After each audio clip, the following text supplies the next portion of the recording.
Баршаңызға қайырлы күн достар, менің каналыма қош келдіңіздер. Осы уақытқа дейін менімен бірге болып мені қолдағандарыңыз үшін алғысым шексіз. Мен сіздерге бүгін дәл осындай палау жасауды үйрететін боламын. Видеоны соңына дейін қарауыңызды өтінемін.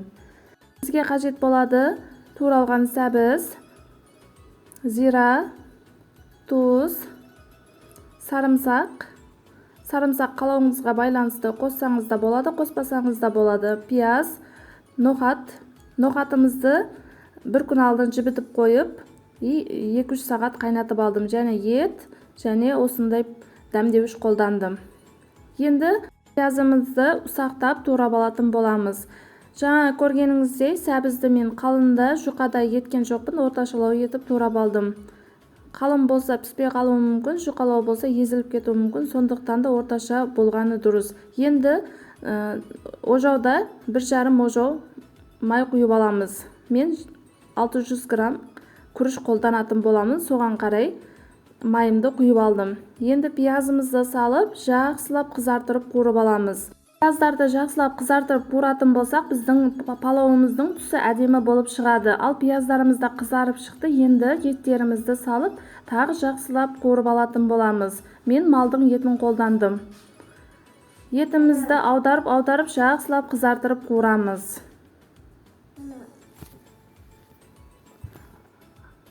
Ал етімізді де қуырып алдық, енді сәбізімізді саламыз. Ал енді сәбіздің үстінен су құйып алатын боламыз. Менде ет қайнаған сорпа бар еді, соны қолдандым.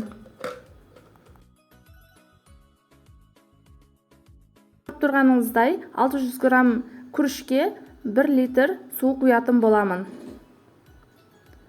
Ал енді пісіріп алған ноқатымды салатын боламын. Жақсылап араластырып жібереміз. Ал енді тұз, зираларымызды саламыз. Тағы араластырып жібереміз. Мен осындай дәмдеуіш қолдандым. Ішінде мейіз, күркума барлығы бар. Сіздер де осыдан қолдансаңыздар болады. Және сарымсақтарымызды саламыз. Мен палау дәмді болу үшін кішкене осындай тұп-тұмалақ берестерді де қолданатын боламын. Ал сіздер өздеріңіз қалауыңыз бойынша қоссаңыздар да болады, қоспасаңыздар да болады. Ал енді біздің палауымыз қайнап шықты. 1 сағат қайнатып аламыз. Еттеріміз піскенге дейін. Кішкене араластырып тұрамыз.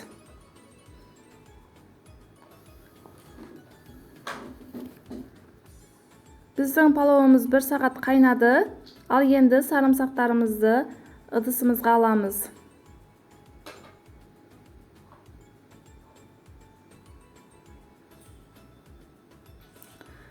Мен күрішті жуып тазалап алдым. Енді осы күрішімізді салатын боламыз.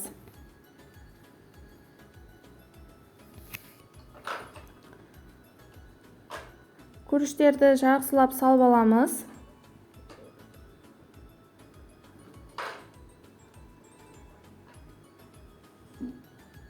Палаудың сорпасына күріштерімізді салып алдық. Енді барлық жеріне тигізіп, бірдей етіп жайып аламыз күріштерімізді. Және үстінен басып сорпаға бұқтырып аламыз. Менде күріштерімнің суы аз болды, сондықтан үстінен тағы күріштер батқанға дейін су құйып алдым. Енді күріштеріміздің суы тартылғанға дейін қайнатамыз.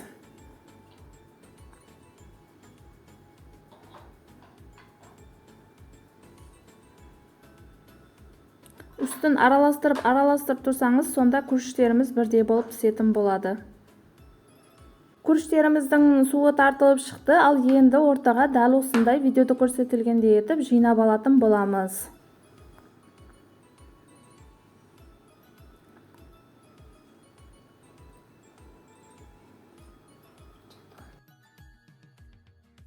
Ал енді жиып алған күріштерімізді осылайша тесік-тесік етіп алатын боламыз.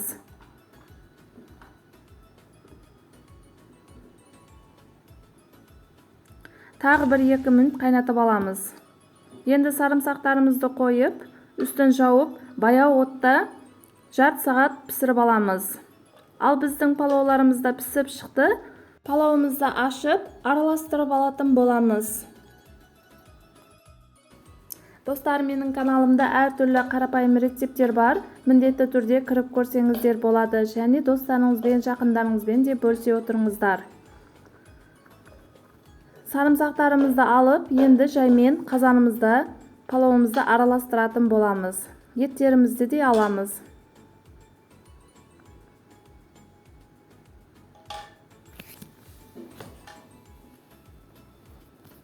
Енді жақсылап палауды араластырамыз. Сәбіздері бірдей барлық жеріне тиюі үшін.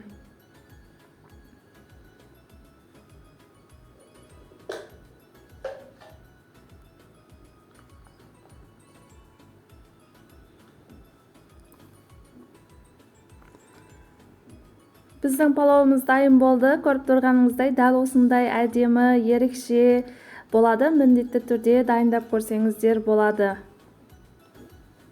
Достар, сіздерге видео ұнаған болса, менің каналыма жазылып, лайк басып, комментарий жазуды ұмытпаңыз. Және қоңырауша түймешесін басып қойыңыз. Ал сіздерге сәттілік, достар.